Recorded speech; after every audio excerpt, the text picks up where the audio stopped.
On today's Shadowlands Alpha Roundtable, Kexman is joined by Missildine, MrMiles, and Paacreek from It's Always Sunny in Stormwind to talk about whether or not we should have a virtual Blizzcon, exactly how do game-breaking bugs work in Alpha and should you exploit them, and whether or not player balance is going to be an issue heading into the latest expansion.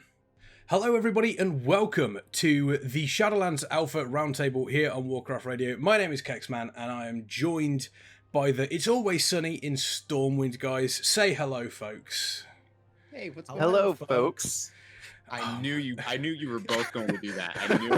I knew it. The minute he said say, Yeah, as soon as it left my mouth, I went, I've made a grave error here. At least Miles didn't mess it up, though. Well, that is, I mean, I suppose Still early. It's still early, so there's still lots of things that can potentially go wrong, which is very similar to what we have in the Shadowlands Alpha. It is still very, very early, and obviously there's a few things that can go wrong, and I suppose we might as well dive straight into the first topic, which of course is one of the latest bugs involves flight paths in Shadowlands. So if you take a flight path, as soon as you land at your destination, you're disconnected. And then when you log back in, you can actually walk anywhere along the plane of horizontal sort of level that you're at. You can go up hills and then walk off those, and you're in the air, you're running along an invisible floor, which has enabled people to get to places like Oribos, Ardenveld that we're not technically allowed to be there. Is this something that you folks should be sort of explored in Alpha, or do you feel as though as soon as something like this shows up, there should be, I don't know, something in place to stop you from doing it, or they should shut down the servers until it's fixed? What do you guys think? I think that it's alpha, so it's free reign. If something's broken, then it's the tester's job to break it, right? It's their. That's why we're doing it. That's why we're in there. We need to break it as much as we possibly can, so that they get as much data as they need to be able to fix it, so it doesn't happen again in live, right? I think the problem that ends up coming up with stuff like that is content creators and streamers, because that stuff isn't ready yet. They don't want eyes to see it for a reason. So, I mean, to me, that's the issue, right? Is people making content out of seeing it. It's like, well, that's not why we're alpha testers, right? We're alpha testers to break it and fix it, not, you know what I mean? Take advantage of the break. Yeah, I would agree with that. It does. Because basically it happens once, right? And then you're like, okay, well, I need to report this. But then at that point, I wouldn't necessarily go, okay, well, I wouldn't use this as an opportunity to go take a look at everything else. At least if I'm going to. Oh, I would. As a content creator. As a content creator, I don't necessarily think I would do it on air or make a video about it, but I think I am a pretty curious person, so I would probably go and do it on my own time. But I mean, definitely would report it, but I think where it makes a point there in terms of exploitation for your own gain, I wouldn't necessarily do it for that. Yeah, I'm kind of in the same boat too, where in both camps actually, where I would test it out, push it to its limits, and then report it. But if it's one of those things where you stumble across and you just happen to be streaming it, then you can't really blame them for it. But making it into some kind of content, I wouldn't blame anybody for doing that if it's something that you just stumble on. If it's your goal to go in and say, hey, I know about this exploit or this bug or whatever, and I'm going to go in and do that, that's a little bit different. I think that's It seems as though it's almost less about breaking the quote unquote rules, which obviously are a bit looser in alpha than they are in the live game. But then obviously it then almost becomes more of a moral issue, I suppose, to a certain degree, because if you are a content creator making videos in regards to this, you're almost kind of like you guys said, these zones aren't ready, and these are something that Blizzard don't want people to see, and you're kind of almost going, oh, look at this, when it's half done and already you've got people forming their own opinions on something that isn't complete yet. Yeah, Right. Yeah, that's what I was going to say too, is content creators have a lot of responsibility, that whether they believe they do or they don't, they do. But at the same time, I wouldn't hold it against a content creator for being like, hey, I got into Oribus way earlier than I should have. Nobody else has yet. I'm going to make a video on it. Like, of course, because you're the first person to do that, and it is your job to create content, right? So, like, I don't blame you, but also I wouldn't be surprised if Blizzard was like, hey, take that video down. Yeah. Okay, it's fine. Yep. But You could always do the I'm gonna try it and then see what they say type thing. yeah, And exactly. if they don't say take the video down, then I guess I'll keep it up. As they say, it's sometimes better to ask for forgiveness than it is for permission. Yeah. Exactly. Exactly. I think it's I think part of, especially this bug, I think it's one of the reasons we haven't seen much in regards to Blizzard almost kind of stopping people from doing it is because they also made the decision to bring back Farsight and an Eagle Eye into the game, which, of course, people in no way, shape, or form have been taking advantage of. Definitely not myself. In no way, shape, or form have I done any videos on Warcraft Radio about farsighting at all. I think if it wasn't for Farsight, it would have been something they would have probably clamped down on a lot quicker and a lot harder. Yeah, I'm trying to think back to like earlier testing stuff. If what their philosophy was, like, if you broke into a zone. So I remember seeing it on stream and stuff, right? People, like lots of people, like Asmongold, they would break Yeah. into zones and like, I think those stayed around for a while, right? I think part of it is probably a case of you're not doing it for a malicious reason. Right. So, Asmongold, when he managed to break out of Revendreth and Zorbik showed up and killed all of That was them and the great. server went down, I think that's like you said, it's kind of our job to break things. So if you can do something like that on Alpha, then realistically, and Asmongold is probably the biggest Welsh content creator out there in regards to Twitch at the very least. So he's going to have eyes on him. So the fact that he's putting eyes on this and saying, look, this is an issue, this is something we can exploit, is a good thing. It's when it starts being used for malicious reasons. I don't know whether it would be the same sort of, way back in the day when people used to wall climb to get into the old Hyjal in Classic. That would be considered an exploit. So I think it's a tight line between the two potentially. Well, it's also one of those things too where it's alpha, so you're not gaining anything by exploiting it, Whereas in live, if you do something that's an exploit and you actually have something to gain, like it gets saved, it's on your account, like you could theoretically, right, gain some player power, whatever it is. Right. Whereas alpha, it's they'll reset it many times before, you know what I mean? Like their character, like it's irrelevant if you break something on your character or make your, because they'll just delete your character. Like it's not a big deal. No, just wipe the servers. Right. Yep. Like no problem. I mean, and sorry, go ahead. Blizzard Blizzard assumes some risk by allowing content creation during alpha. So Yeah. I'm sure they see that and they're going, it is what it is. We kind of allow this to take place because I mean, before Twitch and everything kind of blew up, I think most of that stuff was kind of locked down to begin with. And since time has gone on, they've kind of opened it up a bit. So yeah, I don't think it's any secret to them when stuff like this happens.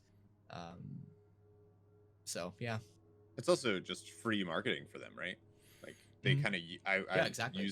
They use the alpha and betas as a way of being like, hey, look at this new content. I think that was probably going to be my next point. Is again going back to Asmongold, probably the biggest content creator for Warcraft. You have a video where he is, or even on his Twitch stream, where he's breaking out of Revendreth, breaking out of his zone. The GM appears, for all intents and purposes, this is a fantastic, it's a fantastic video to make because that's something that doesn't happen every single day.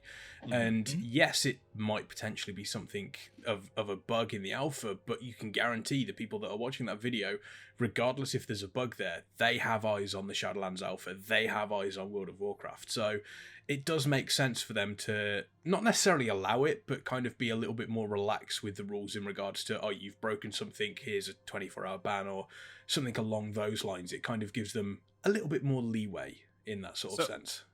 So I kind of have a question for you, Kex, because I haven't heard anything. Is this like a, did something happen? Is this an issue now? What, in regards to Asmongold? No, to the like people exploiting this bug in the alpha. Oh, I think that it's more a case of kind of what we spoke about at the start, where it's people are able to obviously run from Bastion. You're quite easily able to run to Oribos. There's absolutely nothing stopping you, and the only reason you can do it is because of this bug. So I think the question then remains is obviously if you've got a bug that is causing this, and Blizzard either haven't gone out of their way to fix it because it's too difficult, or they're obviously waiting for the latest build to come in tomorrow. Because of that, it kind of gives people free reign to run wherever they want. I mean, just the other day, I was able to run from Bastion across to the other side of the world, and I was on the outskirts of the moor, all because of this one bug, and they haven't fixed it yet. So, I don't think if they were in a position where they were banning people or removing alpha access because of this bug, because of what people were doing, I'd probably take a step back and say this is a little bit unfair because the bug's been in for almost a week now and you've done nothing about it until now. If this was and you haven't said anything about it either. Right. Yeah, and it's that's the environment for it. So it's like, I don't even think they're like they're probably not concerned about fixing it because it's just one of those things that it's on their list of bugs. Yeah. You know what I mean? They're also in a position where every single zone actually has a teleport area around it. So the moment you try and get into any of these zones, you are immediately teleported out. Your screen starts flashing red and it teleports you out, and there's a brief moment where you're like, what is happening? That's awesome. Is my account being deleted before me? Is this what happens to characters when it goes? Your character waves goodbye as it goes. Yeah, exactly. Love it. They haven't addressed it yet. So, again, I think it's whenever it comes down to alpha in regards to a bug that can potentially give you an advantage into going into different zones, you almost have to, especially as a content creator, you have to ask yourself, am I prepared to show something that Blizzard have not finished? And, am I prepared to take this video down if they want to? And if the answer to both of those is, yes, you are prepared to show this because you think it would be good content and you are prepared to take it down, then I think you should be allowed to do a video on it, as long as you're not making it almost gratuitous in a way. I mean, you should show. I think you should make a video on anything you want, and then if you're asked to take it down, you got to respect the people that actually make the game and work on the game, and even if it's somebody that's in charge of making the environments, and they're like, hey, like, dude, do you mind taking that down? Because like that's a bad look on me. Like, yeah, okay, cool. Like, take it down. Unfinished textures, yeah. Right, yeah. Like, even if it's not like Blizzard, like officially asking, right? It's like an employee just being like, "Hey, do you mind? Like, I worked on that, and it doesn't." Like, yeah, okay, yeah, of course, take it down. I don't think anyone would consider themselves bigger than Blizzard when it came to something like this. There may be a couple that have delusions of grandeur, but realistically, if they I can think of a couple people that would. If they tell you to take it down, they tell you to take it down. I mean, I've kind of had an exact opposite sort of scenario to that, where when I was doing the Bastion playthrough for the channel here.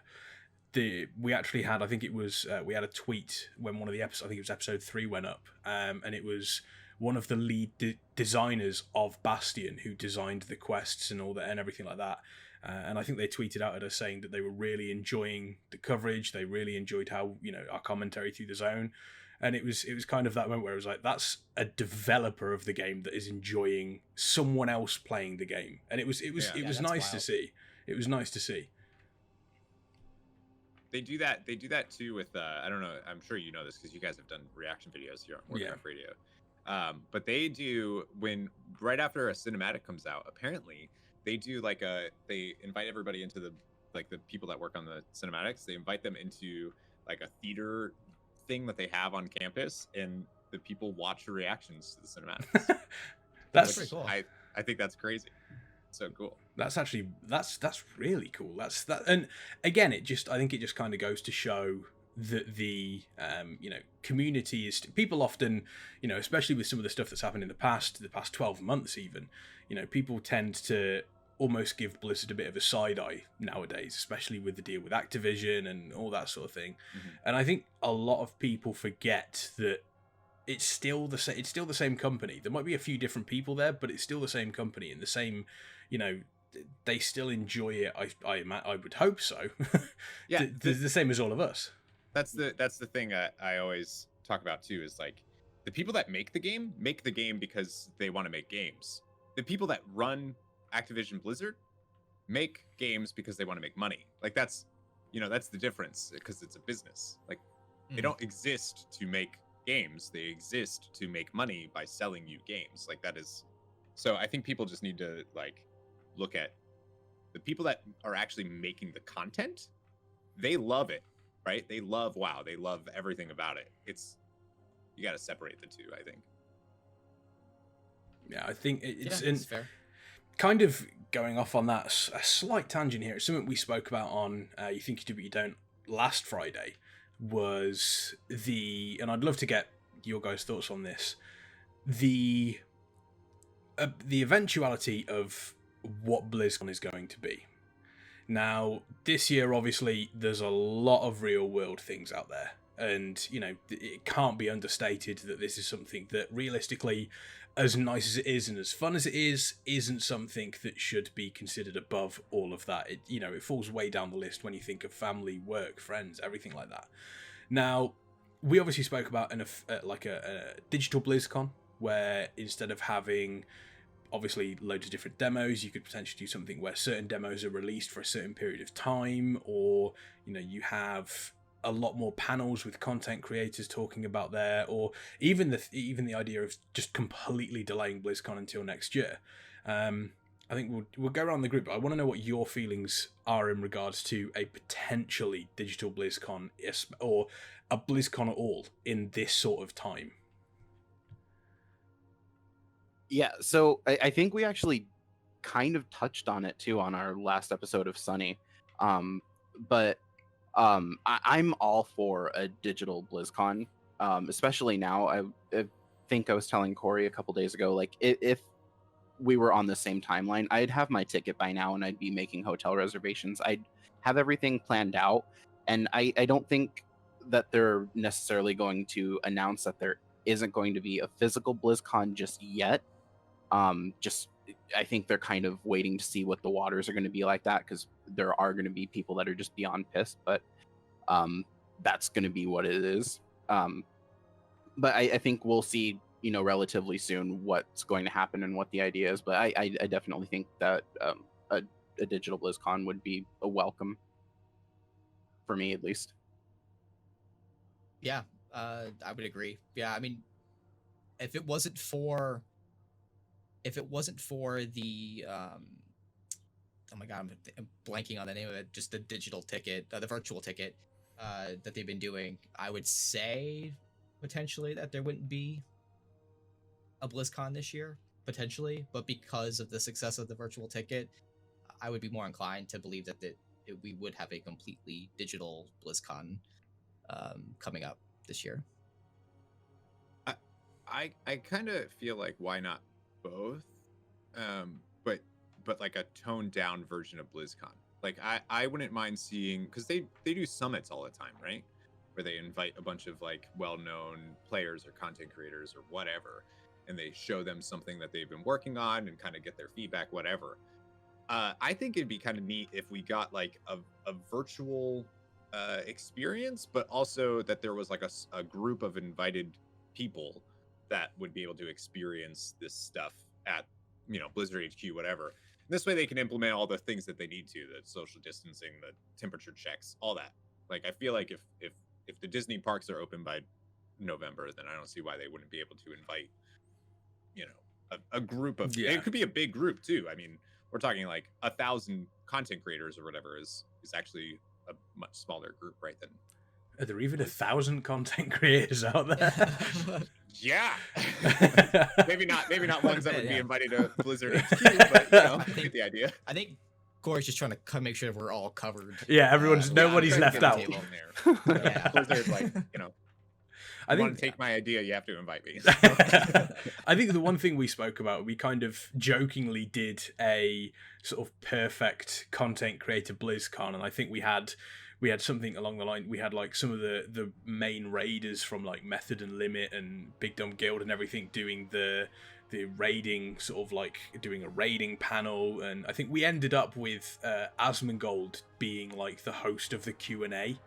Just kind of so he could kind of go through all the questions and be like, "That's trash, it's trash," you know. And it was good fun. But I definitely think there is room for something like that. Like you mentioned, I think if we're in a position where Disneyland's open, people are, you know, international flights are allowed yet, which at this point is still a long way away. But again, you never know. You could end up with 30, 40, 50 content creators at Blizzard HQ doing various different shows. You could quite easily fill in a weekend doing something like that. And of course, not only does it kind of almost humanize the people at Blizzard, instead of seeing them as on this massive stage or on this, you know, grandiose video talking about this latest thing, instead it's bringing it down to the people that you kind of watch just on YouTube and Twitch. And then all of a sudden you've got an instant connection to your community, which I think they've done a very, very good job of in regards to the interviews they've been doing with the Shadowlands Alpha. I think that has been an incredible step that they've done. Oh yeah, absolutely. I want to see I think more it's of definitely that. humanized them. Oh yeah, a lot without more. I don't necessarily see them as as Blizzard the monolith. They've been, I would say, pretty transparent throughout the last few months. With Alpha, and just doing all these interviews and just being far more relaxed about information. Oh, that to me is like the best part of BlizzCon, is that it does humanize Blizzard a ton, right? Like before I went to my first BlizzCon, I was like, yeah, it's a company. But then once I actually got to meet the people that I, like, oh, I know that name. Oh, that's you? Like, you worked on this? Whoa. It suddenly becomes, and they're like super happy that you like their game. Like, yeah, it's a huge thing. And I would hate to see that part of it lost, because that would get lost, I think, over a virtual thing. Yeah, I think especially if it's, again, there's a fine line between doing a virtual ticket that just kind of is a little bit self-congratulatory and something that is there just to blow your own trumpet, and something that is what BlizzCon is. I think people forget that it's not so much an announcement ceremony or anything like that. It's where they do announcements, but it is 100% more about the community coming together and them celebrating their games with the community. You look at the amount of demo areas they've got. You look at the Blizzard Arcade that they had this past year. Again, it kind of it re-emphasizes that this is a community, and regardless of what happens, we will always support that community. Yeah. And speaking of supporting communities, there's obviously one of the big things is that happens in Warcraft is the raiding community. And, we're going from BFA, which obviously we have our corruptions, we have our Azeroth gear, we have our Heart of Azeroth and umpteen different things. Now we're moving into Shadowlands, where we have not only a level squish, we've got an item level squish, and we've got the removal of such things as Heart of Azeroth, corruptions, Azeroth gear. Obviously not at the start, but more at end game. Do you guys think that this is it's a little bit too much? We're going to kind of get into that situation that we had with Legion into BFA, where legendaries are removed, item squish, all this sort of stuff. Are we going to see something similar, or do you think they've learned a lot from that sort of time period? I mean, I think we have to see that.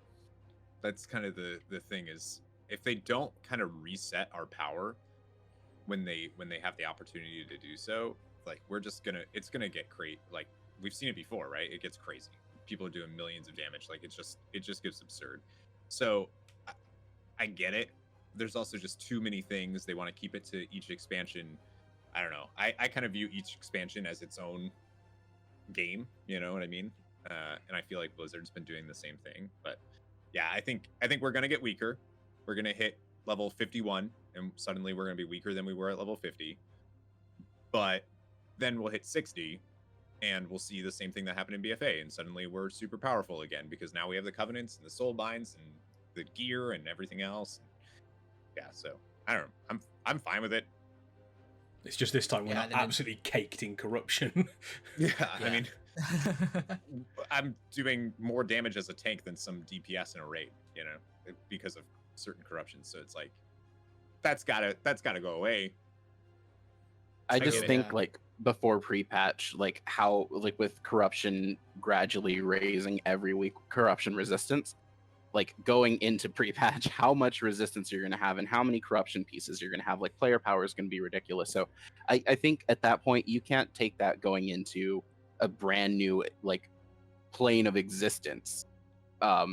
It's kind of, I don't know, it feel like weird carrying that over into Shadowlands. I suppose it does. It's that nice sort of, we're at the end of the expansion, go wild. Do whatever you want with corruptions. Just turn into this horrific, eyed up, like killing machine.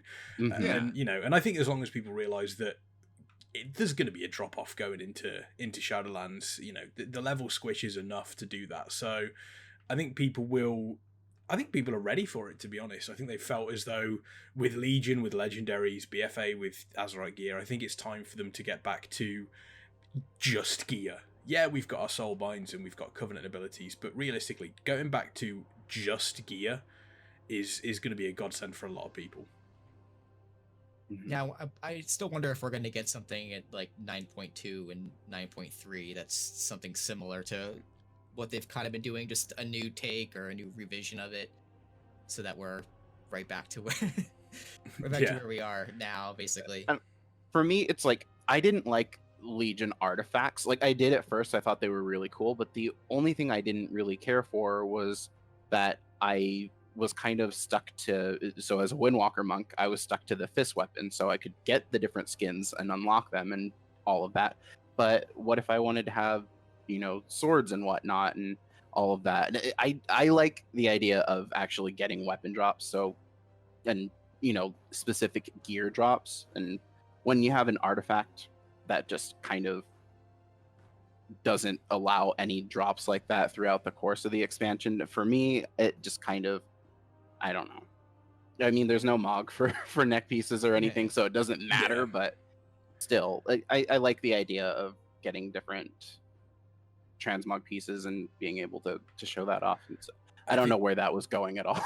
I think I understand completely where you're coming from, though, because obviously recently they've unlocked Legion raids for us in live for us to go and kind of do, and we don't know, we've got legacy loot in there, and it doesn't feel as good as any of the other expansions because there are no weapon drops. There's a couple of like transmog ones in Tomb of Sargeras and the Teshalak. Yeah, Teshalak. Yeah, exactly. I was trying to remember the name of the dungeon. And Taurus. There we go. Amazing. Oh, I've been trying to get Teshalak. Teshalak and Garrosh's Shoulders. Never gonna. I will never have. I will never have. But again, it's one of those where, you know, I think a lot of raiders would probably agree that the corruption system is horrific. You know, and kind of that old thing where it's like, okay, I've got an item that's dropped. It's Titan Forged. It's got corruption. Which is it better than anything else? I've got Azerite gear. Is these sort of traits better than these traits? And I think it's just kind of got bogged down under its own weight. And now it's going to feel, whilst we may get less powerful, I think the fact that we're going to be in a position where if a certain piece of gear drops, realistically, you don't have to send it through 83 different sims to find out if it's going to be a decent enough piece for you. You should realistically be able to find out. It's weird though, because I kind of like that.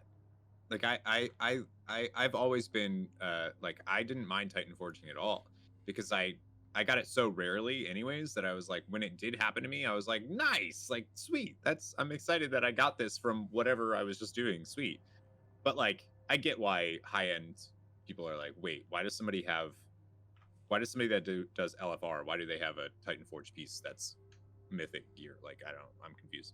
So like, I get that not being an issue, but I don't know. I like all the intricacies of everything and how certain corruptions work really well with certain talents or with certain Azerite traits that you can end up doing. Like I like that interplay, and I feel like gear doesn't have that, right? Like gear is like you put on this, it has your best stats, and you're done. And like that's cool because you know for a fact that you're stronger. But I like, well, what if this haste affected this ability differently? And then, oh, okay, well now my stats are a little different. Now I need to look at, oh, this combination is more fun, or I don't know. I think I liked the bells and whistles component of the corruption where we had like some cool animations. But I don't know. I didn't really, Titan forging isn't really like my tea. I don't think I should be able to get gear better than, you know, what mythic players are doing and whatnot. Especially when I'm just, you know, doping around Azeroth doing absolutely nothing and making no impact. So I don't think that's like entirely fair. I should be able to save up some kind of currency that takes a long time to get, you know, a piece where, you know, they've already outgeared me at that point. But I yeah, that's my little take on it. I mean, that's what's the issue with corruption? Like the issue is when you don't have good corruption, right? yeah, I think that's part of it. But when you have good corruption, it feels good. You're like, wait a minute, that's awesome. Like I just Twilight dev'd in a pack of dudes and did like 3 million. That was cool. But like you don't have those moments if it's just gear. But also I get the I don't have anything. I don't have good corruption, so therefore I never get those moments. I think it stems from a couple of things. I think number one is the moment you add something like corruption, it immediately breaks any sort of auction house value for any gear.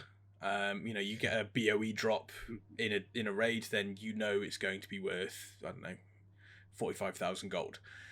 But then all of a sudden, if you've got a BOE drop and then it ranges from 45,000 gold up to like 1.5 million, depending on the corruption, it starts to get a little bit ridiculous at that point. See, I love that too, though, because then it's like, oh, I got so lucky. Not only did I get a BOE, but it was a BOE with a good corruption. This thing's going to sell for like, what was, I think the highest I saw something selling was like 4 million gold for a BOE with, I think it was, probably Echoing Infinite Void. Stars. Oh, Echoing Void. Oh, that Echoing must have Void been before it was nerfed. Yeah, okay, that So makes a whoever little bit bought more that, sense. dude, I feel so bad for them. But Do you imagine buying that the day before you buy it and you're like, yep. you would be crying. I think it's one of those where I don't mind. I think it's corruption isn't too bad by itself, but then when you add in Heart of Azeroth, the traits that are involved with the Heart of Azeroth, Azerite armor, I think we're in a position. Yeah, it kind of gets to a point where you need to take it down a step, and I think this is Shadowlands to me feels very much like a reset, in both story wise, because it feels like the culmination of the past 3 expansions. In leveling wise, we've reset back down to 60. In item level wise, damage wise, it does just feel like a massive reset across the board, and I think part of that is because of the success of Classic. I'm not going to lie. That to me, and there's no doubt in my mind that a lot of this stuff was planned far in advance in regards to the story and everything, but I definitely feel as though knocking it down to level 60 does feel a little bit more like a Classic approach. I agree. And I think, you know, it's not necessarily a bad thing that they're doing something like this. I'd be interested to see if like you guys said, maybe in 9.2, 9.3, they do add something that changes the gear slightly. They've already said that gear is going to drop less regularly. So it does, whilst you may not get that 3 million Twilight dev, you know, that a lot of people have been enjoying, I suppose if gear is dropping less often, the moment you do get a big piece, you do get that same feeling. It's just more in tune with what your character is doing rather than something that is happening regardless of what your character is doing. Yeah, I mean, that's the thing is I don't think gear has felt impactful since, I'd say probably like what, TBC, maybe Wrath. Like when I get a new piece of gear, I'm like, cool, equip it, it's better, awesome. I think I'll replace this next week. Yeah, like I'm gonna replace it soon. It doesn't, next patch it's gonna be replaced. And like I don't know, I've played WoW so long that I just know that gear inevitably doesn't matter, because that's just the way WoW works, right? Eventually, no matter what, You're always going to replace that piece of gear. It might take a year, but you're going to replace it. Ignoring Legion legendaries, because that was an entirely different system. I think the last time gear, for me personally, felt like I got a piece and I was like, okay, this is serious business, was ironically Dragon Soul. The weapons you got off the Madness of Deathwing, they were some powerful weapons. And I think that was the last time that really kind of struck me as, okay, this is something that is... that, you know, instead of just being like, oh, nice, this rolled corruption, it's like, no, okay, I'm aiming for this, I've got this. Now, you know, I'm really starting to do work. I remember getting something for my hunter from Madness. That was really good. Maybe it was... Could have been the pole arm. I think it was the pole arm. The pole arm's called something like No Khalid or something like that, if I remember. That was when we were able to equip. You had a pole arm and your range stat stick. Yeah, exactly. That was good. I was survival at the time too, so like that explosive shot. Oh boy. Oh yeah, that felt good. That was my favorite. That was my favorite hunter, was survival and cataclysm. Amazing, so much fun. Speaking of a lot of fun, another terrible segue. You know, obviously we've got a build coming up tomorrow. We've had a build once a week, which has always been on a Wednesday. Now, the past 2 weeks, we had Revendreth in. The past 2 weeks have kind of been little patches, little builds here and there that have fixed a couple of things and added voiceovers here. Obviously, a lot of stuff has been data mined. There's been a lot of speculation around what's coming up. But what I want to know is, what do you guys want to see in the next build of the Shadowlands Alpha? Is there something that you especially want to get deep dived into? You know, we've got Torghast now, or is there a class you want to see in Torghast that currently isn't in there? Monks. No, we're done with paladins. It's the time of the monks. Monks need to rise. They need their time to shine. Paladins, they can go stand in the light somewhere else, but I just want to bring my beautiful prop paladin into Torghast and just see how many things I can hit with it, one Avenger shield at a time. Like I did that 3 weeks ago when it was bugged. Yep. Yeah, I didn't do that though because it was bugged. That was amazing. The anima powers. That was actually pretty fun. I did get a monk through there a little bit, and it was just flavor stuff here and there, and NYI not yet implemented. Nah. But still, it was enjoyable. I'd like to see monks though in Torghast, and at least I mean, since some of the zones have already kind of been explored, at least maybe like just an overview from Blizzard, not necessarily in game yet, but I really do want to see Oribos. I'm dying to see that. I have a feeling we'll see it in this next build because it's actually populated. So when you go there, there are flight masters, there are profession trainers, everything is in there. So I think this build is going to be the one.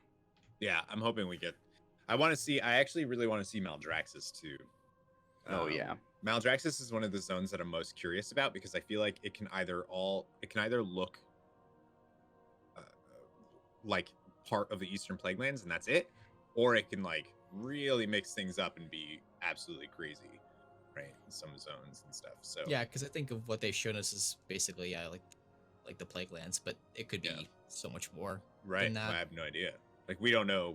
I mean, this is death itself, right? Like, what does it even look like? These are the people that essentially are responsible for the magic behind the plague. So like, what is that? What is that going to be? But yeah, my struggle right now with Alpha is that it feels it's so early. Everything's so early that like classes, particularly right now, I really wanted to test classes in Alpha, but it feels like they're just not done yet. Yeah, it's like anytime an Alpha's here, you've got to wait until at least beta to start testing classes properly, because you can test a class. I mean, Bay has, Bay's been doing a fantastic job. Vinyl Boss TV, his guides on YouTube have been phenomenal. But again, these are all first looks. By the time beta rolls around, everything could change. Yeah. Right, exactly. It's like, okay, yeah, I'm glad you made those videos, but like, I'm not going to watch those in when beta comes. Like, those videos are literally for right now and right now only. And it's like, well, they're all going to get buried too. Right. I mean, once beta and everything comes out, all Alpha content's just going to get pushed under the mat, and then Exactly. Yeah, I think it's going to be good.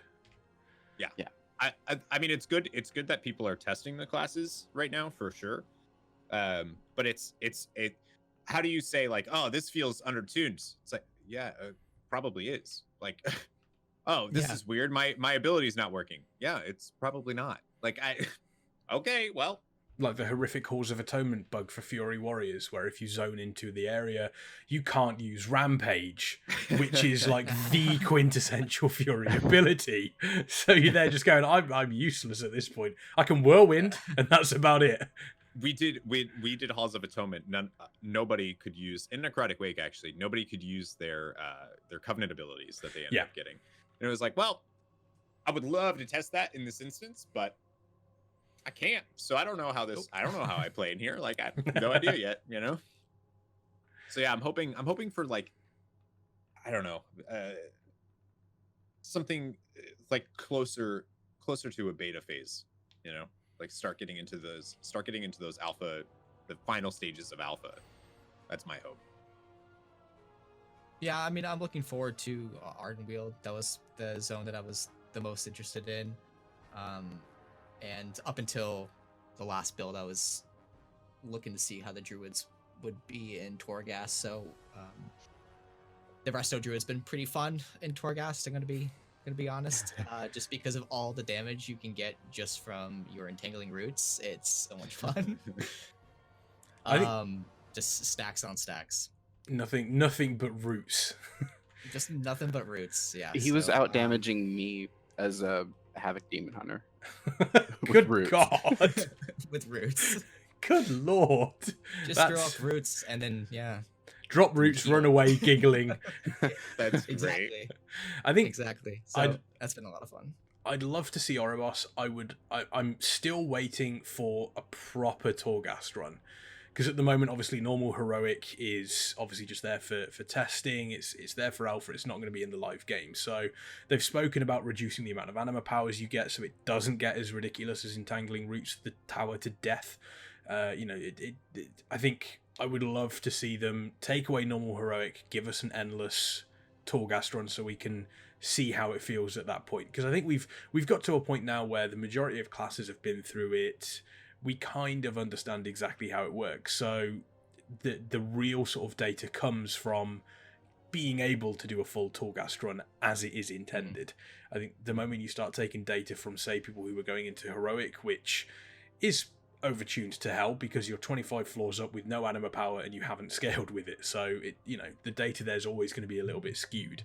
But yeah, I think for me, Oribos would be nice, a full Torghast run would be nice, and maybe a zone Blizzard, maybe Maldraxxus, please.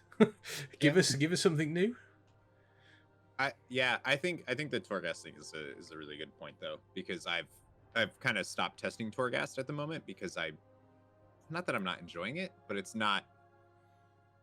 doesn't feel like the experience that we're going to be getting. So it's like, yeah, this is cool, but it just doesn't feel like that's Torghast. Kind of waiting for the next iteration. Right, and like Torghast is supposed to be like a challenging thing, right? Like that's the idea behind it. It's supposed to be like a challenge for a solo or whatever. And right now it kind of feels like it's not actually challenging. It's more just like, here's all these abilities, go destroy literally the entire tower and walk out like a hero. And then you get back into the real world and you're like, wait a minute, I'm so weak now? But I was so strong 2 seconds ago. Can I not keep these, please? Yeah, like yeah. It does feel that way. But hopefully tomorrow we will find out. But as for the roundtable today, we have come to the end of our discussion. Thank you, gentlemen, for joining me here today on this show. If we go around, where can the fine folks find you all on Twitter? And even I've heard you've got a show as well. We do have a little old show here with Warcraft Radio called "It's Always Sunny in Stormwind." And you guys can find us on. I said Stormwind. I said it right. Don't even try it. You guys can find us on the Warcraft Radio website, you guys can find us there, or Twitter at Sunny Stormwind. Me personally, I've been Paacreek, and you can find me at Paacreek on Twitter, and it's about anywhere else. Corey or Should we- Miles? no, I we're don't just know. everyone stare at someone else. Everyone stare at someone Yeah, else. It's fine. I'm MrMiles. You guys can find me over on Twitter at MrMiles_TV. Yeah, that's where all my socials are. Corey Missildine or Missildineonline on Twitch and YouTube, and at Corey Missildine on Twitter. If you guys want to say hi. Fantastic. Well, thank you for joining us here today, folks. If you'd like to hear more, then please click the subscribe button. We've got loads of Shadowlands Alpha content coming up, especially as we start ramping up towards the final zones and potentially maybe even some raid testing. But for now, my name has been Kexman, and once again, thank you for joining us. I'll see you next time.